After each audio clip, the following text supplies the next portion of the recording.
Is horror done asking for permission and finally being rewarded for it? Welcome back to the Final Cut, your daily pulse in horror. I'm Travis, and since this is Friday's episode, we're closing out the week with a big one.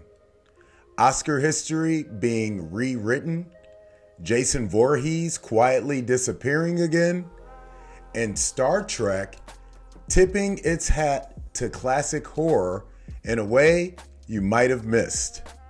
Let's finish the week strong.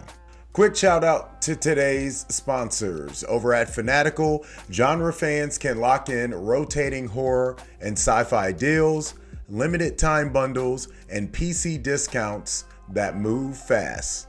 Sign up for the newsletter so nothing slips past you. And make sure you mention Horror Movies Uncut anytime you're there. All right, let's get into the stories closing out the week. First up, horror just did something no film has ever done before. Sinners, directed by Ryan Coogler, has made Academy Awards history with 16 Oscar nominations, the most in the Oscars' 98-year history. That surpasses the long-standing record of 14 nominations previously held by All About Eve, Titanic, and La La Land. And this isn't a technicality, this is a top-tier recognition. Best Picture, Best Director, Best Actor, Best Original Screenplay. A vampire horror film rooted in blues music, cultural memory, and political allegory just walked into the Academy and took over the room.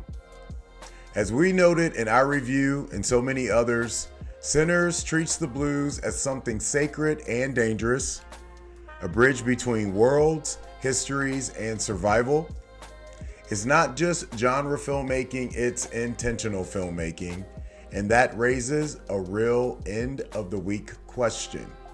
And that question for all you guys, is this a once in a generation exception or the moment horror finally stopped being ignored? Let me know your answers in the comments ahead. Up next, last year gave Friday the 13th fans something we hadn't had in 16 years. Official live action Jason content. That short was Sweet Revenge, written and directed by Mike P. Nelson. Then quietly, it vanished from YouTube. Now Nelson has confirmed the disappearance is tied to the end of a promotional window with Angry Orchard, not creative disputes or franchise collapse. According to him, the short isn't gone forever, it just needs the business side sorted before it comes back. And while that explanation tracks, it also reinforces something fans already feel. Jason Voorhees' return is still being treated like brand activation, not storytelling momentum. So heading into the weekend, here's my question for you guys. If this is the foundation of the Jason universe, does it feel stable enough to build on? Let me know your answers in the comments ahead. And finally, over on Star Trek Starfleet Academy, Episode 3, Vitus Reflux, slips in a surprisingly overt horror nod. The episode introduces the empathy flower, a protected alien organism considered dangerously volatile, and yes, it looks uncannily like Audrey II from Little Shop of Horrors. The story centers on a prank war between cadets and the War College, with the flower driving much of the chaos.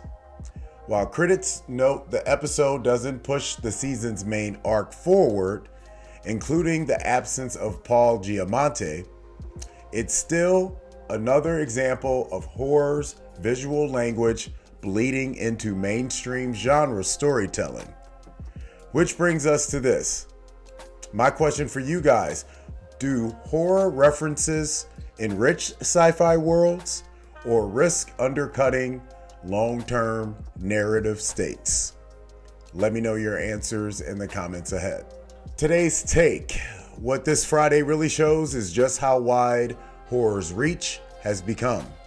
In 1 week, we've seen horror dominate the Oscars, a legacy slashers still stuck in brand limbo, sci-fi borrowing horror iconography without apology.